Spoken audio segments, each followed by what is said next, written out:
Are you moving to Chattanooga or you're visiting and you're trying to figure out what are the do's and the don'ts about living in Chattanooga? Well, stick around. We're going to discuss that in today's video.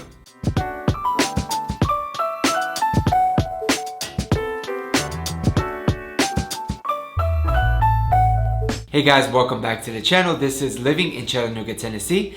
My name is Junior Francica and I'm an agent here in Chattanooga. Before we get into today's video, again, I love it when you guys reach out. If you're thinking about moving to Chattanooga, please feel free to call me on the number on your screen or shoot me a text or find me on social media. Hit me up with the DM there. I absolutely love it when you guys reach out and I love helping you find a home here and make the move to Chattanooga, to this awesome, beautiful city. With that being said, let's get into today's video.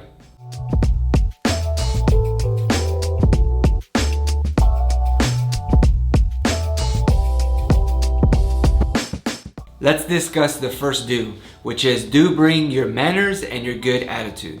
Now, I know there's kind people all over the world, all over this country, but for the most part, a lot of bigger cities or different areas can get lost in how you treat people in day to day. People are in a rush, they gotta get to work, pick up their kids from school, so on and so forth.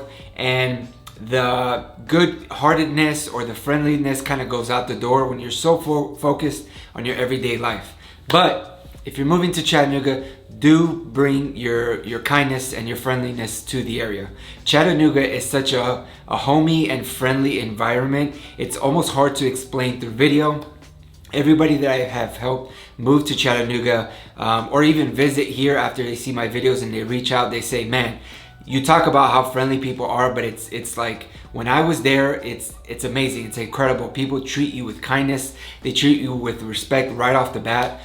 You know, they hold doors open for you. They say, please, thank you, yes sir, no ma'am. I mean, the manners that we have here is something that we want to keep that way. And Chattanooga is still a growing city. It's getting bigger and bigger, but we are trying to keep the small city feel as it continues to grow. So with this being the South, you're gonna get, you know, manners, you're gonna get a good attitude and friendly people in general, and people that just love to help out. Giving you an example, I was actually driving down, I was in the country, probably up by Georgetown. I was doing some drone shots because I pulled on the side of the road and there was a pickup truck that drove down the road and he was like, hey, he stopped. He's like, hey, are you okay? Do you have a flat tire? Do you need help with anything? Do you need me to call anybody for you? And I was like, no, man, I'm good. Thank you so much for asking. And that's kind of the things that happen around here. Yes, every city has its bad parts. Yes, every city has its jerks and people that are like that. But for the most part, Chattanooga is just filled with friendly and loving and kind people. So going along with that, the first don't is do not have or don't have a heavy hand. Now, what do I mean by that? Is that when you're driving in traffic, do not have a heavy hand right off the gate, right? So if you're at the light and the light turns green and nobody moves, don't go ahead and start honking, try to rush everybody. Here, we're a little bit more laid back. Yes, if they take, 10 plus seconds, you can give a little boop, right? I never want to do too hard because I'm like, that's too mean. But don't have a heavy hand, be patient, especially how you drive and going through the cities and going through the little towns all over the place. Don't have a heavy hand when you're driving around Chattanooga.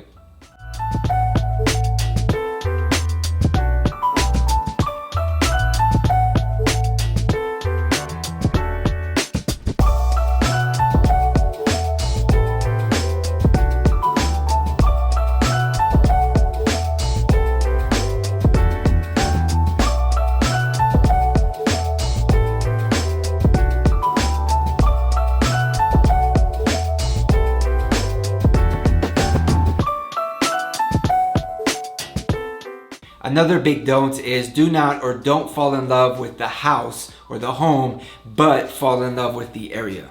So a lot of times when people want to move to Chattanooga, they're so excited, they're so excited to get started and they start going on Zillow or Realtor or wherever and start looking up homes, right? So they see these beautiful homes in different areas. And by the time they reach out to me, they're like, oh, I love this house. Can you tell me about this house? And when they reach out, I always ask the same things. What is it that you want in an area? Yes, you found a beautiful house and that's awesome, but a house is the same whether it's here, anywhere else in the country. For the most part, with some variation, a house is a house. But what you can't really change is the area. So if you reach out to me and you say, hey, I have a family, I have 3 small kids, we want to live more in a suburb, we want a country feel, I would say X, Y, and Z areas are good for you. Or if you say, hey, I'm newly married, we don't have any kids, we want a more vibrant or an area that we can walk to places, I would say go here, here, and there. So depending on your situation, it's way better to do research on areas and not even worry about homes yet, and find the area that best suits the lifestyle that you want to live. If you're able to visit the area, that's even better, because now you can drive all over the different places. You can check out all the videos that I talk about. You can actually reach out to me and I can give you my local guides that will help you explore different areas where there's different restaurants, different coffee shops, different neighborhoods that you can check out. And depending where you explore, you can come back and say, okay, I thought I liked this place, but I really like this place instead. Then we can start looking for homes in different areas once we have that area down pat. Now, what happens if you can't come in person? Not a problem at all. We can still use the videos that I've already made with drone shots. Depending on you describing what you're looking for in the area that you live in, I can kind of guide you in different areas depending on your needs. I've gotten really good at that. I've helped a lot of people move to the area, and I'm really good at helping you find the perfect place that matches your specific needs. So do not fall in love with the house, fall in love with the area first. For the next do is have 3 specific jackets in your arsenal or clothing line. It sounds kind of weird, but the temperature and the weather here kind of fluctuates from like fall to springtime. So obviously fall, winter, and spring, it gets cold, it gets rainy, it gets warm, it gets back to cold. So you need, the very first thing you should do is you need a really good rain jacket. Now, when I first got here, I went to Dick's Sporting Goods and I got a little $20 or $30 rain jacket. I'm like, oh, I'm good to go. Well, those things get drenched.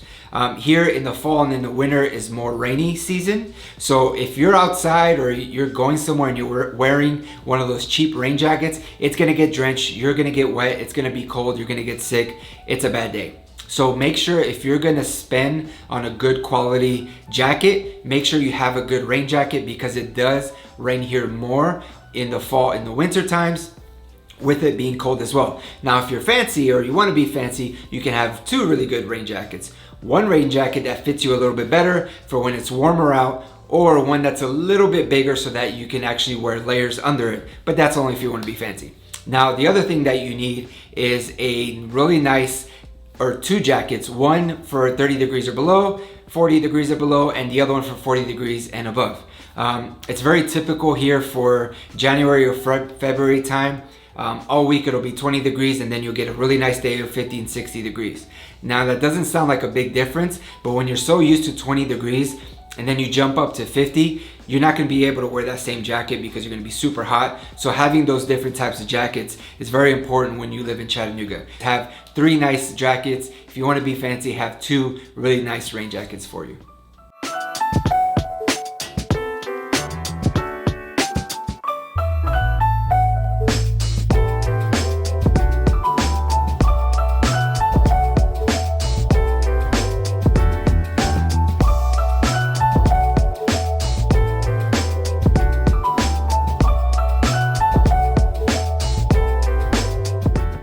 The next do that we're going to discuss is do support small businesses, local shops, and local events that we have in Chattanooga.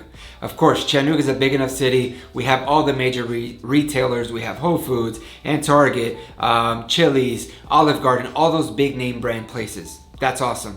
But what you might not know is that Chattanooga has a thriving small business kind of industry here with local shops and restaurants and a bunch of businesses that throw local events. So supporting those small businesses is very important, because we love supporting our local businesses here in Chattanooga. And also we have a bunch of different events that go on in the city all over the area. You can volunteer for them, or you can just go out and be a spectator and just be out there, enjoy all the local events. So a big do is support the local businesses here that make the area what it is in Chattanooga.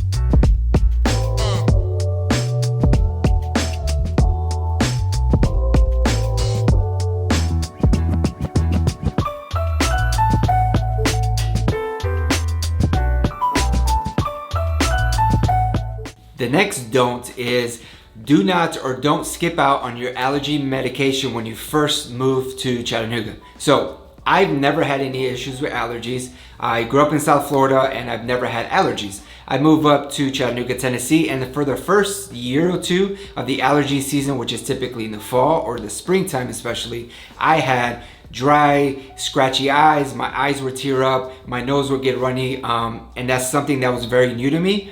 But it's because of the pollen count in the area kind of explodes during those times. So do expect to have some type of allergy medication either from your doctor or just over the counter. So don't skip out on your allergy medication because that's going to be very important for you to get used to the area, especially during the allergy season. The next do is do reach out if you plan to sell a house where you're coming from and then buying a house here in Chattanooga. Even if you're not selling a house and buying here, please do plan on reaching out. I specifically state if you're trying to sell and buy here, just so that we can align everything together perfectly. A lot of people don't know that we can actually close on the sale of your house wherever you're coming from and close here on the next house on the very same day. But in order to do so, you need a lot of planning.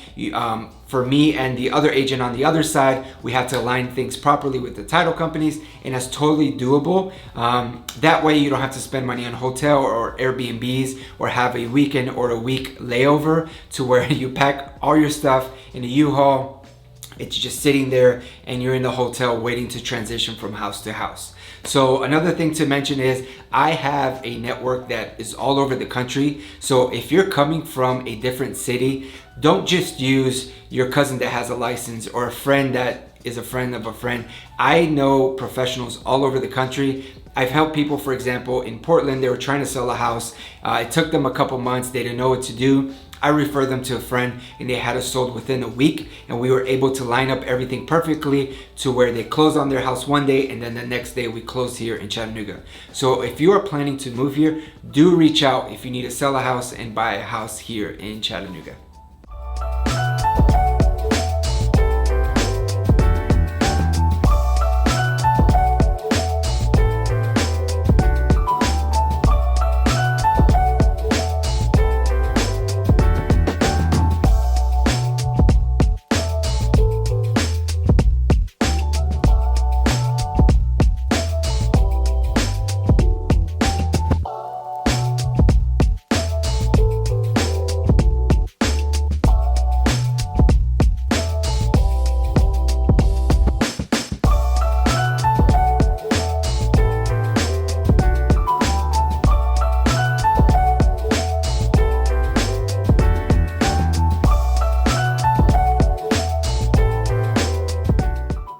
Alright guys, well that's today's video. I hope I was able to give you a little bit of value and a little bit of information on the do's and don'ts about Chattanooga. Again, if you guys have any questions and you want to move to Chattanooga, please feel free to reach out to the number on your screen. Shoot me a text, give me a call, find me on social media, hit me up with the DM there. Until next time, take care and God bless.